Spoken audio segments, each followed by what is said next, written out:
हाँ देखिए, page number आपको मैंने क्या बता दिया था, पेज नंबर 46 तो आपको बता दिया था। 46 के बाद आपको चल रहा है 47। देखें यहाँ पर खेलने का समय, नीचे शतरंज की बिसात है। अपने दोस्तों के साथ 12 आकृतियों का एक समूह लेकर इस खेल को खेलो। 12 आकृतियों का, 1 2 3 4, 1 2 3 4 5 आकृतियों को आपको शतरंज पे भरना है। ठीक है, अब देखें यहाँ पर इसमें कितने खाने होते हैं, 64 खाने होते हैं। पहला खिलाड़ी समूह में से एक आकृति को उठाकर इस शतरंज पर इस तरह रखेगा कि 5 वर्ग ढक जाएं। तो पहले खिलाड़ी ने इसको 5 वर्ग से ढक दिया। फिर दूसरा खिलाड़ी उस दूसरी आकृति को उठाकर बोर्ड पर इस तरह से रखेगा कि यह पहली आकृति के ऊपर ना आए, मतलब इन 5 वर्गों पे नहीं आना चाहिए। फिर चाहे इधर शिफ्ट हो जाए, शिफ्ट करते जाना। तो 1 2 3 4 5 इस तरीके से एक आकृति आप ले सकते हैं।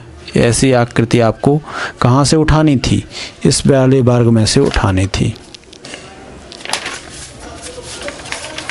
यहाँ से आपको उठाते जाना था, यहाँ से उठाते जाना था कि वो आकृति उठा के रखी है। अब तक आगे बढ़ते जाएं जब तक कि तुम में से कोई आगे ना बढ़ पाए। अब आप ऐसे बढ़े, फिर अगला खिलाड़ी इसमें 5 को घेरेगा। ठीक है, उसके बाद फिर लास्ट में आपका एक ऐसा समय आएगा कि उसमें 5 नहीं बन पाएंगे और जिसके ज़्यादा बन गए वो जीता हुआ माना जाएगा। अब देखें, पहला खिलाड़ी समूह में से एक आकृति को उठाकर इस शतरंज पर इस तरह रखेगा कि 5 भाग ढक जाएं। 5 भाग ढक दिए इससे उठा के। उसके बाद दूसरा खिलाड़ी अब दूसरी आकृति उठाकर बोर्ड पर इस तरह रखेगा कि यह पहली आकृति के ऊपर ना आए। मान लीजिए मैंने दूसरा खिलाड़ी हूँ तो यहाँ की आकृति उठा के कहाँ, जे आकृति मान लीजिए मैंने उठाकर रख दी। 3 2 5, 1 2 3 4 और 1 5। चलो यहाँ बना देते हैं। जे हुआ 1 और जे हुआ 2 3 4।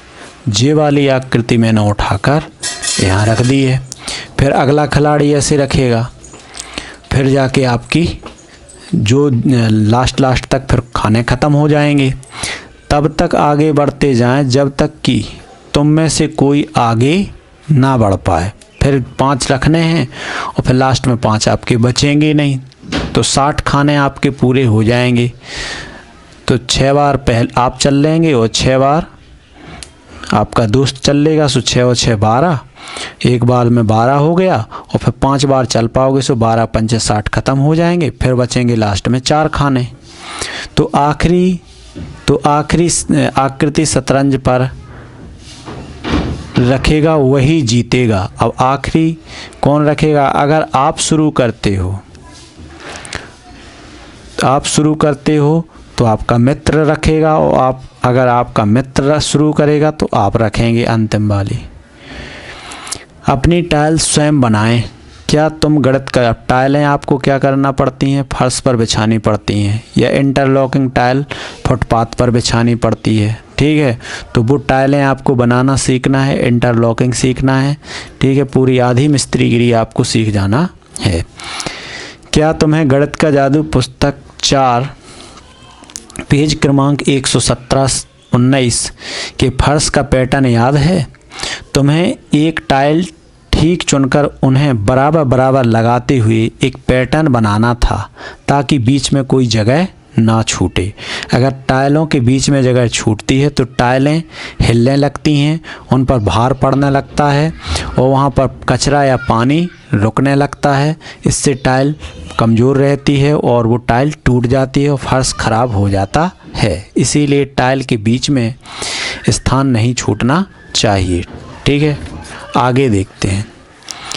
जिरी एक दुकान पर गई और वहाँ फर्श पर तरह तरह के टाइल के डिज़ाइनों को देखकर हैरान रह गई। कितने सुंदर हैं ये डिज़ाइन। ठीक है, यहाँ पर देखें, क्या तुम वह टाइल ढूंढ सकते हो जिसे बार बार इस्तेमाल करके दिए हुए हर एक फर्श के पैटर्न बना सके, हर एक फर्श के पैटर्न बना सके। उस टाइल पर घेरा लगाओ। क्या तुम वह टाइल ढूंढ सकते हो जिसके बराबर बार बार इस्तेमाल करके दिए हुए हर एक फर्श के पैटर्न बन सकें और उस टाइल पर घेरा लगाओ। मान लीजिए आपने ये टाइल है आपकी, तो इस पे आप यहाँ पर इस प्रकार से इसको कट कर सकते हैं। ये आपका फर्श था, फर्श करने के बाद आपने इस टाइल को देखा, देखने के बाद फिर आपने ऐसे काट के जोड़ दिया, ठीक है, इस प्रकार से। तो ये टाइल है। फिर ये एक दूसरे में जितनी यहाँ ये कटी हुई है उतनी भाग इसका कहीं दूसरा भी कट के आ जाएगा और जुड़ जाएगा। तो देखें यहाँ पर उस टाइल पर घेरा लगाओ जिसको आप देख सकते। तो देखें इतनी ये टाइल हो गई आपकी। फिर अच्छा, एक पूरी टाइल आपको देखना है।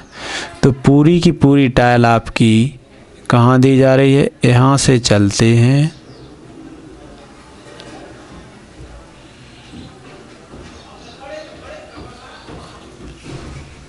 ये रही आपकी एक टाइल।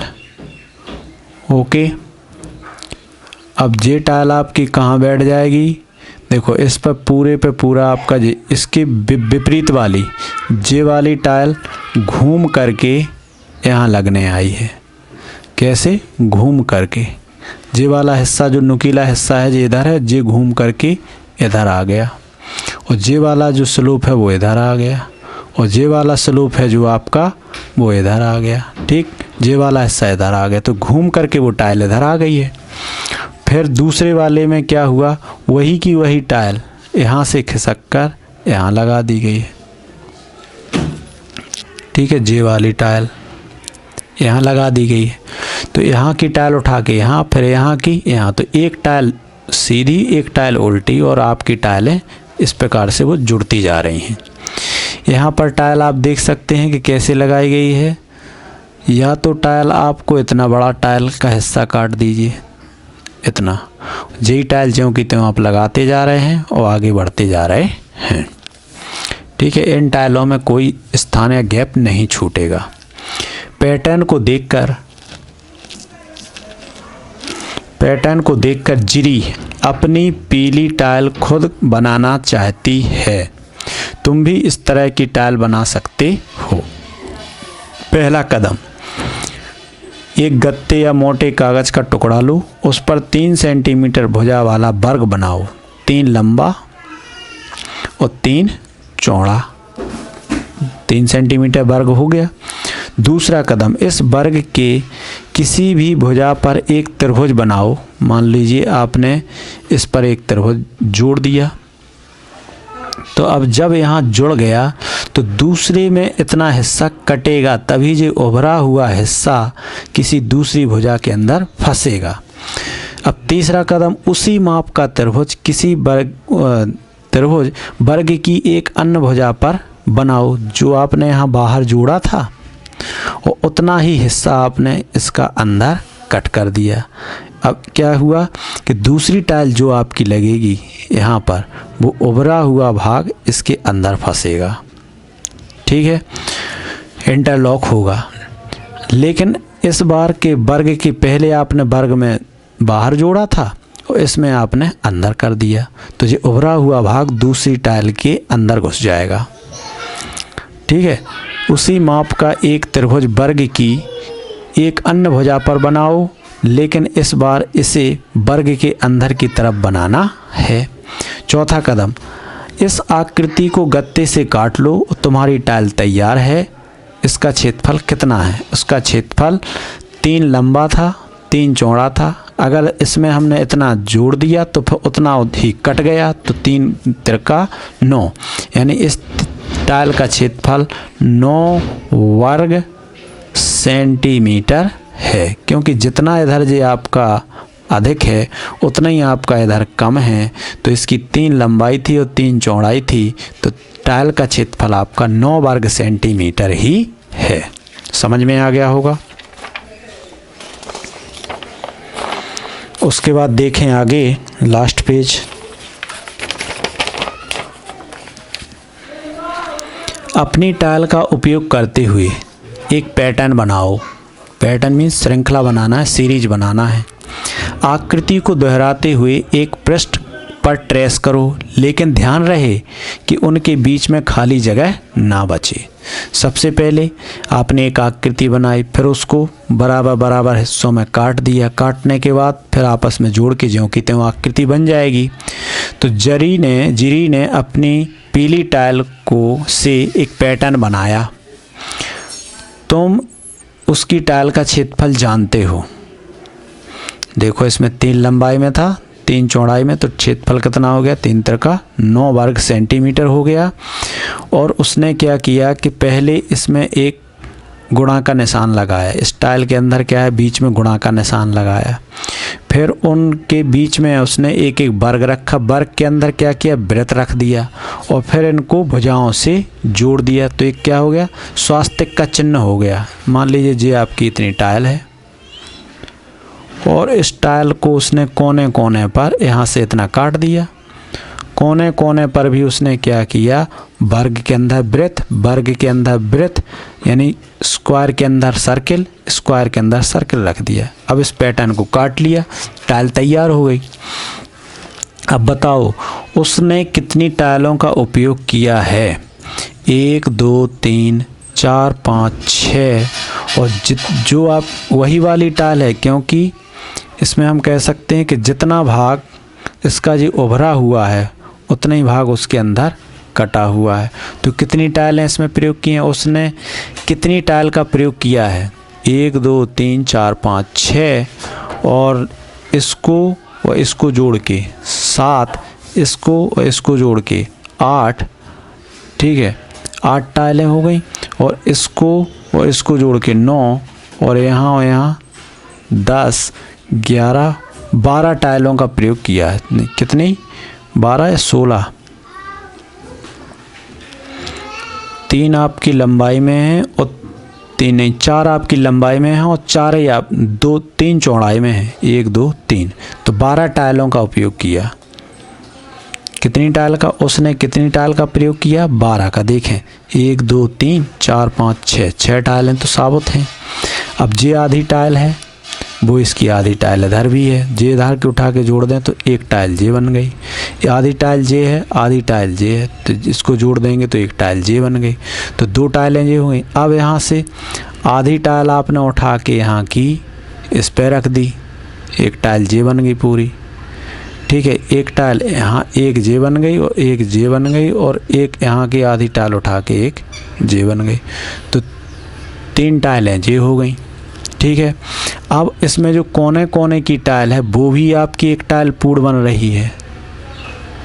1 2 3 4 छोटी छोटी टाइलों को मिला के एक टाइल जे बन रही है।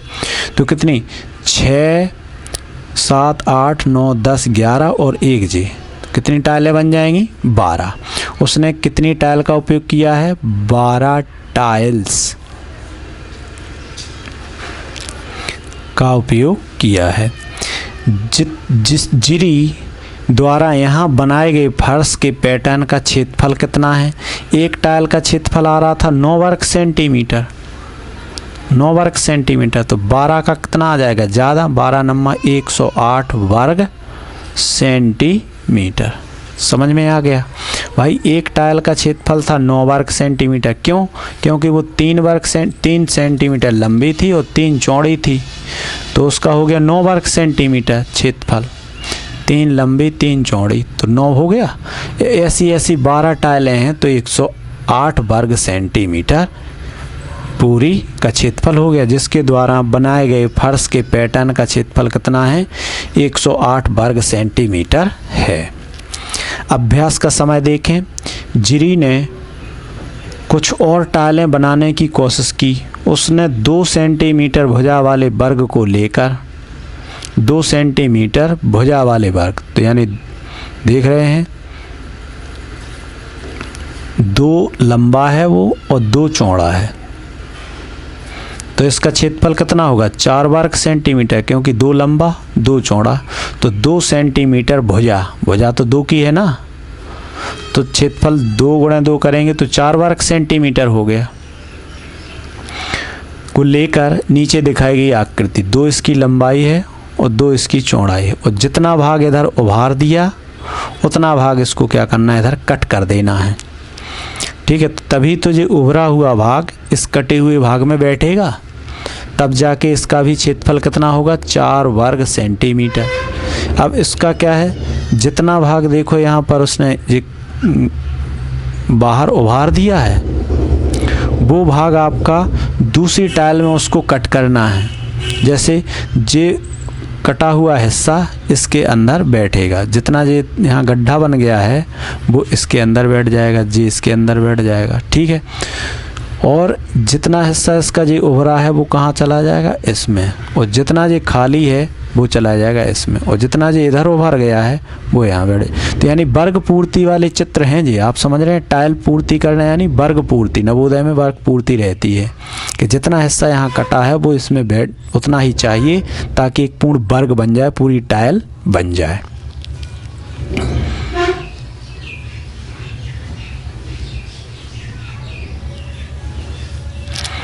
तो देखें, बिना किसी खाली जगह के कौन सी आकृति फर्श को पूरा टाइल करेगी। जे आपकी ए टाइल तो नहीं करेगी, क्योंकि बाहर से भी उभरी है और इधर भी उभरी है, इसको तो चाहिए गड्ढा, तो जे ए गलत हो गया।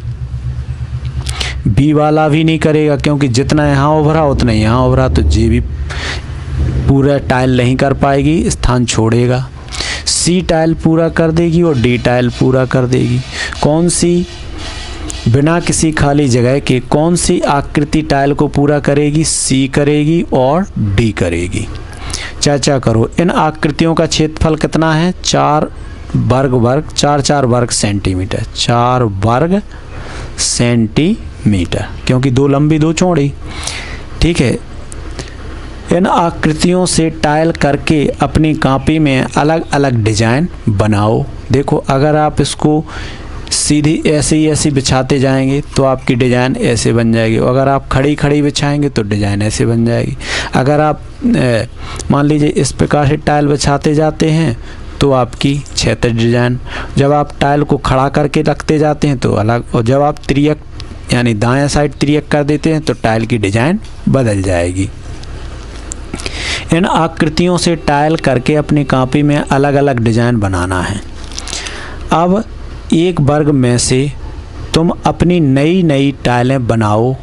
क्या यही त्रिभुज के साथ भी किया जा सकता है? कोशिश करो। हाँ, किया जा सकता है। मान लीजिए ये है आपका त्रिभुज, इसको आप क्या कर रहे हैं, इसमें आप क्या करें, इतना भाग यहाँ उभार दें, ओके, और फिर क्या करें, इतना ही भाग यहाँ पर काट दें, तो ये उभरा हुआ हिस्सा यहाँ बैठने लगेगा और आपकी टाइलिंग शुरू हो जाएगी। आपकी टाइलिंग क्या हो जाएगी, शुरू हो जाएगी। ये उभरा हुआ भाग यहाँ आ गया और ये कटा हुआ भाग फिर यहाँ आएगा इसका। ठीक है, तो एक में उभरा हुआ भाग, इस प्रकार से आपकी डिजाइनिंग होती जाएगी। ओके, त्रिभुज में भी इस प्रकार से किया जा सकता है। तो मेरे हिसाब से आप लोगों को समझ में आ गया होगा कि टाइलिंग काटना बिछाना बहुत आसान तो नहीं है, लेकिन उसका क्षेत्रफल और फर्श पे आपको बिछाना सीख जाना है। ओके, ठीक है, होमवर्क करें पूरा।